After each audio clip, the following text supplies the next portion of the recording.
Là, tout de suite, on va parler d'un sujet très intéressant, très important. Je suis sûre que beaucoup d'entre vous veulent découvrir les secrets d'un podcast qui marche. Eh bien, c'est exactement la question qui est posée. Et nous allons appeler notre modérateur, Malek Khadraoui, qui est fondateur d'Inkifada de Tunisie. Ahlan, bienvenue. Et également Ramzé Georges Tedel, fondateur de la plateforme de podcast Saout de Jordanie. Donc, c'est une plateforme de podcast arabophone. Ahlan wa sahlan, etfaddal, bienvenue à vous. Moi, je pense qu'on va connaître absolument tous les secrets. Ne retenez rien, dites-nous tout.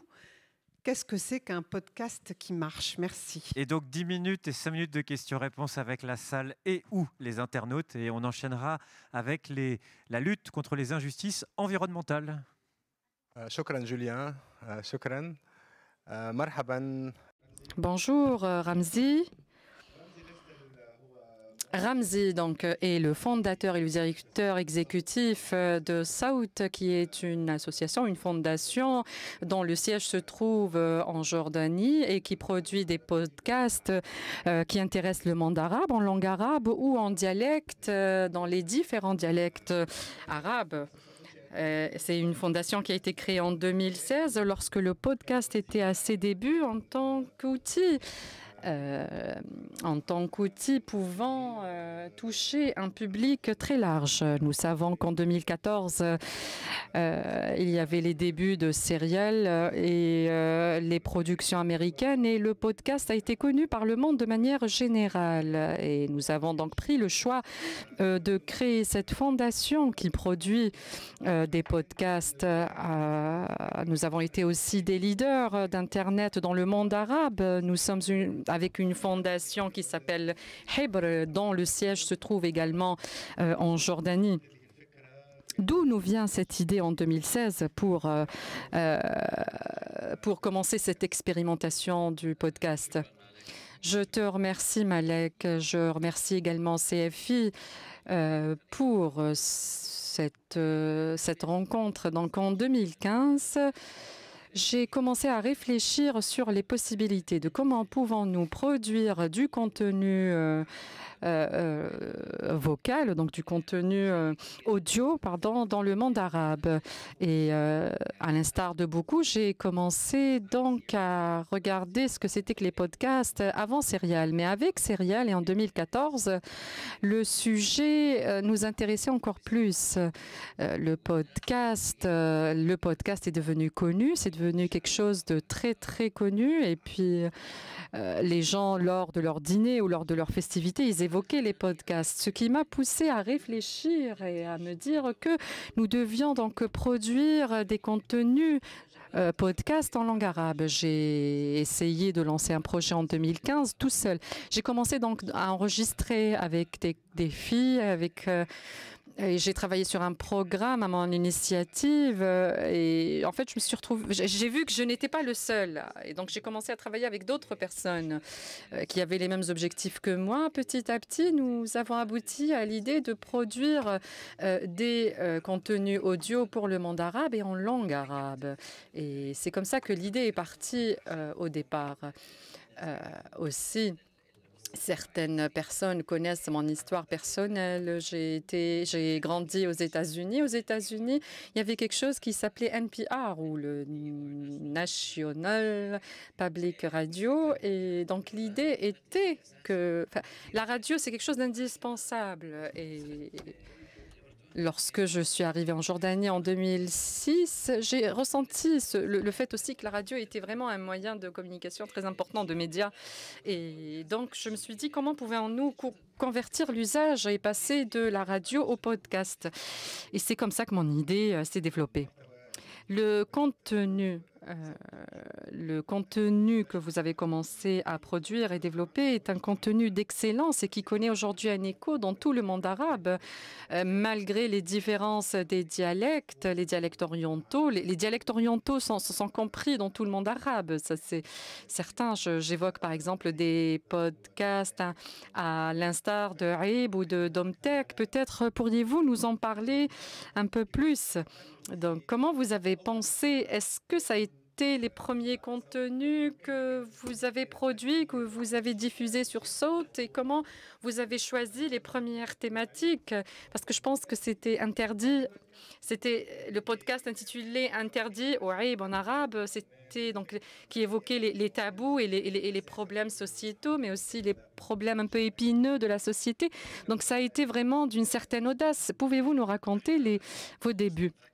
Nous avons commencé d'abord par vouloir comprendre les podcasts qui existaient en langue arabe. Donc, nous avons trouvé qu'il y avait une seule institution qui produisait des podcasts. Elle produisait moins de 50 à 60 podcasts à l'époque. Et il y avait aussi où nous cherchions aussi les thématiques que nous pouvions développer. La première chose pour nous, donc c'était des choses ou pour nous des thématiques qui étaient compatibles avec notre fondation, la fondation Sawt. La deuxième chose, nous cherchions des thématiques inabordées encore, qui n'étaient pas encore abordées et qui pouvaient donc susciter l'intérêt, faire du bruit, mais qui n'étaient pas encore abordées. Donc c'était les éléments sur lesquels nous nous sommes basés. Nous parlions par exemple des problèmes de genre et à chaque fois que nous évoquions le sujet, on nous disait mais non, c'est tabou, c'est illicite, c'est pas bon d'évoquer un tel ou tel sujet. Et donc ici, les personnes qui ont vécu dans le monde arabe, vous savez très bien que c'est un mot très répandu. Tout est tabou dans le monde arabe. Et donc, nous avions décidé, ma collègue et moi, une collègue et moi avec laquelle je travaillais sur le sujet, nous avions dit, le programme, nous allons l'appeler Aib. Et Aib, si nous pouvions le traduire, je ne sais pas, les traducteurs, si vous traduisez en anglais ou en français, est traduisible de différentes manières. Ça peut être traduit comme shame ou tabou en anglais. En tout cas, ce sont les deux sens du terme Aib. Et donc, le programme Aib, nous sommes focalisés sur des bases ou sur des thématiques qui seront difficilement abordables dans une vidéo ou dans un article. Et nous avons ressenti donc vraiment les émotions générées chez les personnes en évoquant de tels sujets. Donc, une personne qui va parler d'une chose personnelle ou par exemple, un tel sujet évoqué devant les caméras pourrait avoir un autre impact sur la personne. La personne pourrait être gênée de l'évoquer. Et donc, pour nous, c'était plus facile d'aborder des sujets sur cette thématique par le biais du podcast. Aussi, durant l'année dernière, nous avions travaillé sur une thématique nous avions travaillé sur une autre thématique et en fait, c'était une personne qui avait un problème de bégaiement. Et en fait, pour nous, son histoire était très importante et elle voulait présenter son histoire personnelle. Et quelques secondes par la suite, elle a pu en fait, sans même donner l'intitulé du sujet, les personnes ou les auditeurs ont compris quelle allait être l'histoire de cette personne. Et donc, ce sont des sujets comme ceux-là que nous évoquons sur Aib et qui concernent l'histoire, la politique, le sport, l'art. Ou Aib aussi, donc ça a été notre deuxième programme. Maintenant, nous avons produit 10 programmes avec plus de 120 épisodes. Ça a rencontré donc une grande réussite et le monde arabe a connu le podcast, des thématiques qui n'étaient pas évoquées autres que par les moyens ou les médias européens. Et donc c'est cela justement qui a, ou c'est cette connotation locale, le fait d'aborder les problèmes sociétaux sans tabou, qui a donné cet élan au programme AIB. Et donc les témoignages de citoyens qui vivent au quotidien ces problèmes sociétaux. Est-ce que pour vous pensez que c'est ce qui a donné plus d'élan à AIB dans le monde arabe? Nous sommes l'une des leaders vraiment du podcast dans le monde arabe, en langue arabe, il faudrait le préciser. Il y a maintenant, parce qu'en fait, il y a beaucoup de podcasts qui sont produits, mais qui ne sont pas en langue arabe. Et donc pour nous, nous voulions vraiment produire quelque chose qui venait du monde arabe pour le monde arabe. Et c'est quelque chose de très important pour nous. La deuxième chose est que la plupart des programmes que nous produisons, le programme en fait est établi sur la base d'un dialogue et c'est quelque chose de très important. Donc nous débattons, le débat, le dialogue. Donc nous nous sommes focalisés dès le départ sur le débat. Donc nous focalisons sur l'histoire et nous n'avons pas eu peur d'évoquer des thématiques parfois pouvant être considérées comme tabous. Donc nous nous concentrons sur le récit et puis par la suite le débat. Donc ce sont les deux choses sur lesquelles nous avons fondé notre typologie de podcast. Saout donc va fêter son anniversaire le combienième, le 7e, et son 7e anniversaire et des dizaines, des centaines d'épisodes. L'équipe avec une équipe qui s'est développée. Donc aujourd'hui, vous êtes une fondation. Comment fait-on pour développer et gérer une telle fondation, mais aussi pour trouver les ressources financières et humaines pour atteindre ce niveau de professionnalisme et d'institutionnalisation, si je puis dire? Au départ, nous avons fait des erreurs. Et à chaque fois, à chaque erreur, je considérais que c'était une opportunité pour apprendre. Et comme beaucoup d'associations ou de fondations, nous nous sommes trompés, nous avons fait des erreurs et puis nous avons appris de nos erreurs. Et nous nous sommes agrandis petit à petit. Au fil des ans, nous sommes aujourd'hui, je pense, 27 recrutés à temps plein. Et depuis quelques années, donc nous parlions de Saout en tant que projet. Maintenant, nous ne sommes plus au stade de projet. Nous avons des responsabilités, des salariés, et donc c'est quelque chose de très important pour moi. Et plus nous prenons de l'ampleur, plus les choses deviennent plus difficiles.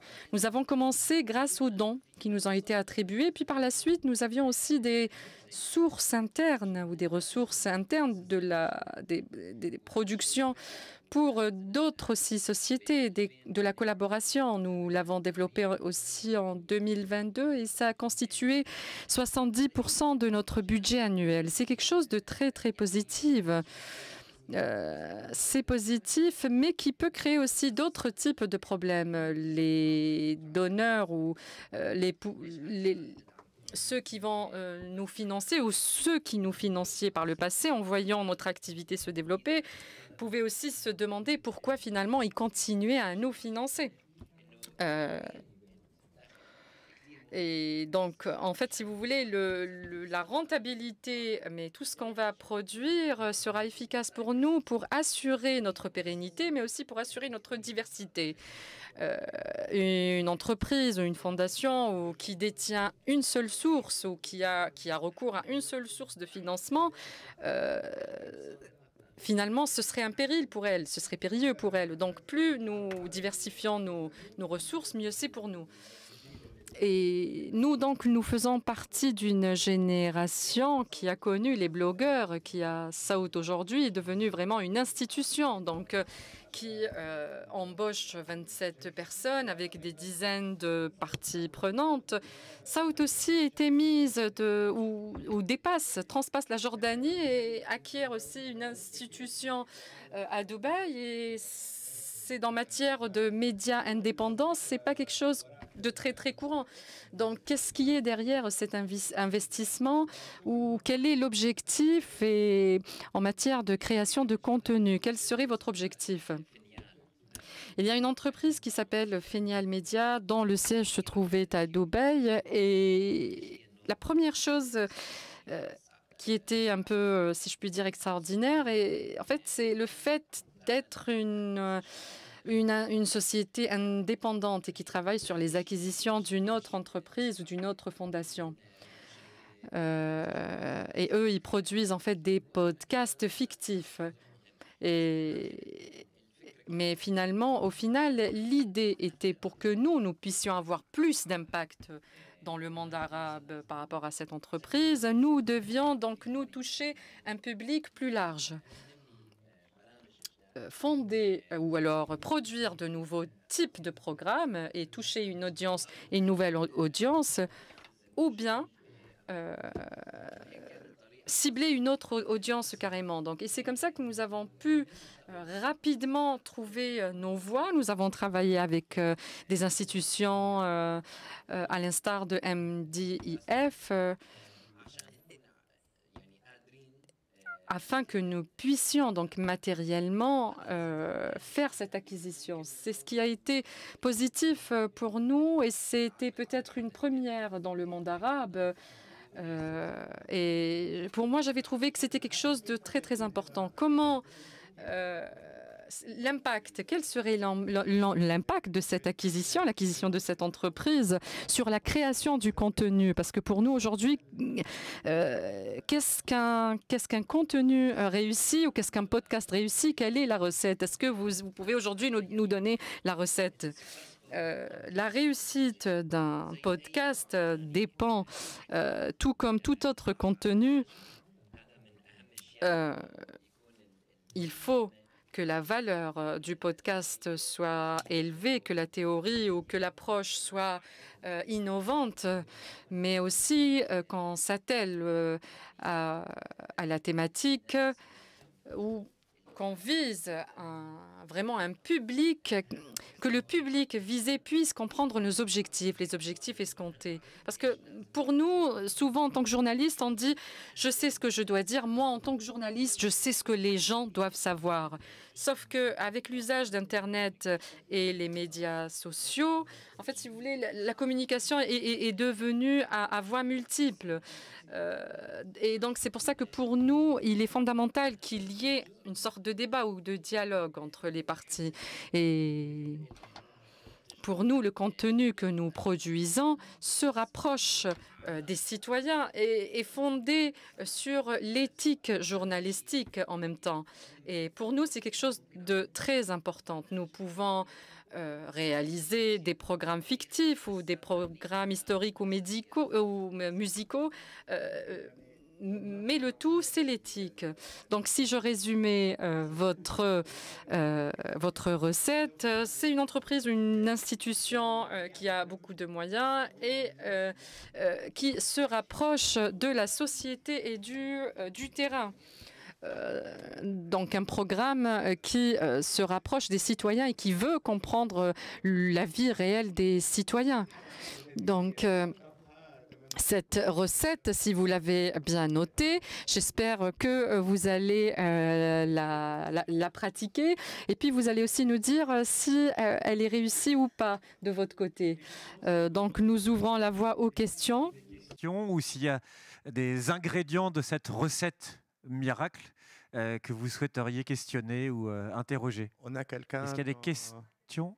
Ah oui, pardon.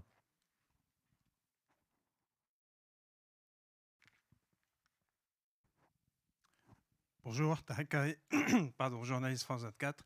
Je vous remercie vivement pour cet exposé. Et j'ai deux questions à vous poser, si vous le permettez. Le monde arabe et vu la culture du monde arabe, c'est-à-dire qu'il faudrait vraiment aborder un contenu qui soit différent, par exemple, des programmes des États-Unis, etc. Donc, dans le monde arabe, le cas est complètement différent. Et étant donné que vous travaillez sur la base d'adhésion, est-ce que votre objectif est d'attirer donc le public pour donc dans le cadre de vos programmes? Est-ce qu'il y a un impact de cet environnement sur vous et sur les podcasts que vous produisez? Je vous remercie pour cette question. Je ne suis pas tout à fait d'accord avec votre première question, c'est-à-dire que depuis 10 ans, lorsque vous vous promenez dans différentes régions du monde, il n'y avait pas donc beaucoup de personnes qui poussaient à une certaine adhésion. Nous achetions des CD et nous les gardions. Mais avec l'Internet, donc les inscriptions se sont développées et ce phénomène est devenu important. Mais il me semble par conséquent qu'il n'y a pas beaucoup de gens qui donc payent ces inscriptions. Et j'ai l'impression que, du moins, que les gens trouvent qu'il est tout à fait normal de s'inscrire et de payer pour Netflix, etc. Mais il y a d'autres pays, comme par exemple l'Égypte, où la situation est tout à fait différente. Mais d'une façon générale, s'inscrire, adhérer est quelque chose d'extrêmement important et nous y pensons tous. Et personnellement, je souhaiterais dire que notre objectif n'est pas donc de gagner beaucoup d'argent, mais comme je l'avais dit, il y a une production, il y a également des dons que nous recevons, il y a parallèlement aussi des publicités et il y a des adhésions. Mais ce qui est vraiment, en tant que volume, les inscriptions et les adhésions sont les moins importantes. Et quoi qu'il a, donc une réponse très rapide sur votre deuxième question. Au contraire, j'ai l'impression que les gens disent qu'il y a trop de podcasts, mais je pense que ceci est tout à fait positif, à savoir que plus il y a de contenu dans le cadre des podcasts avec une certaine qualité, cela nous aide. Personne ne s'interroge sur le fait si YouTube et Channels ont une super production. Et pour nous, c'est le contraire. Cela nous aide tous d'avoir une production vraiment de plus en plus renforcée. En attendant, je peux peut-être donner la parole ici. Regarde. Oh, but there? Okay. Hello. Bonjour, je m'appelle Samalo Okanda et je suis de l'Académie DW. Nous travaillons sur les podcasts, le projet podcast en Ukraine. Et on se rend compte qu'il y a une différence entre les podcasts sur audio ou sur vidéo. Vous avez dit que pour les cabotes, c'est beaucoup plus simple d'utiliser les vidéos parce que c'est plus simple de parler et de faire la discussion. Mais en Ukraine, on a beaucoup plus des spectateurs sur les vidéos parce que les gens veulent voir, surtout lorsqu'on a des dialogues et les conversations. Et vous, d'après vous, quelle est votre expérience?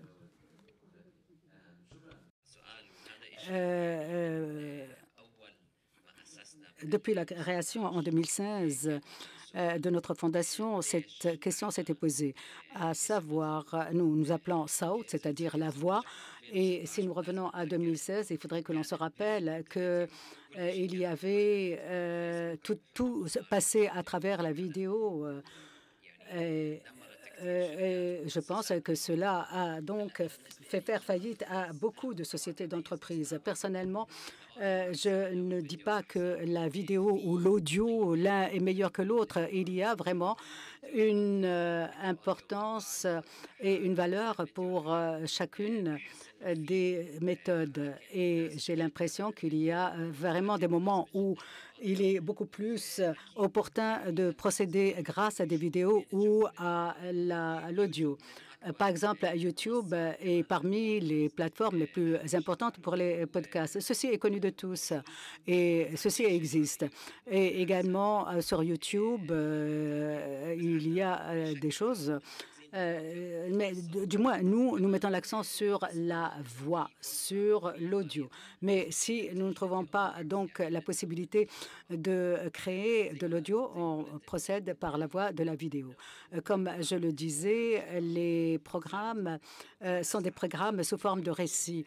Et il est beaucoup plus facile de réaliser des vidéos à travers le récit. En fait, oui, c'est vrai. C'est par exemple pour les histoires ou pour les récits, ça serait beaucoup plus difficile de travailler à partir de l'audio.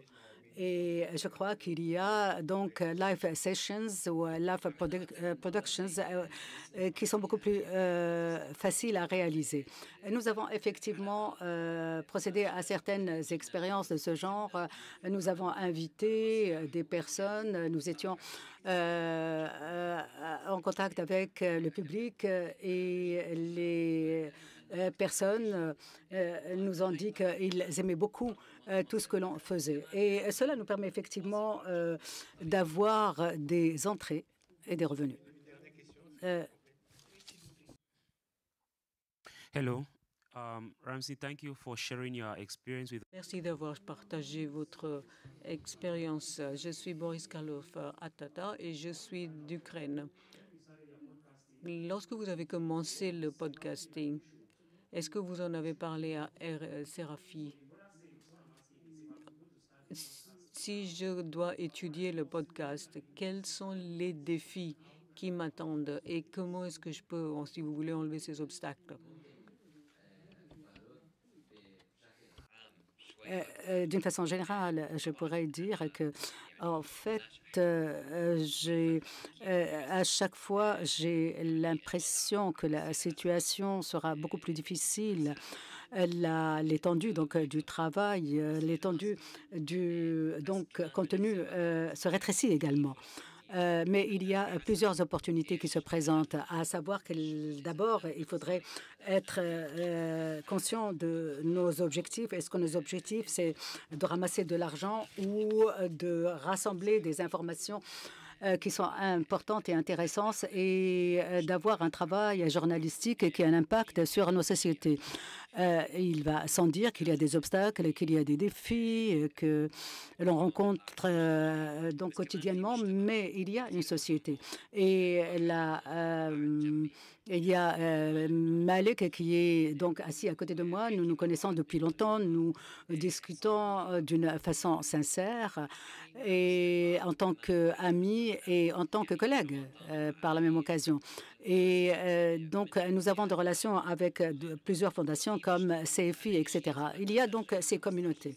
Mais si je reviens 15 années plus tôt, je pourrais dire qu'il faudrait mettre l'accent sur la communauté, notre communauté. Ce sont des personnes qui peuvent vous aider. Chacun a sa spécificité, a son rôle et chacun peut effectivement ressentir parfois qu'il y a un gros fardeau qu'il ne peut donc assumer. Mais il y a toujours de l'aide qui peut venir de l'extérieur. Personnellement, je m'attends toujours à ce que les gens qui m'entourent puissent m'aider réciproquement. Je vous remercie. Je vous remercie pour ces témoignages qui sont précieux. Malheureusement, il n'y avait pas beaucoup de secrets. Nous n'attendons pas à une recette magique, mais la recette, c'est d'écouter les autres et de trouver l'occasion de tirer donc bénéfice des expériences des autres. Et évidemment, vous pouvez les applaudir, hein, ils le méritent, je pense. Et merci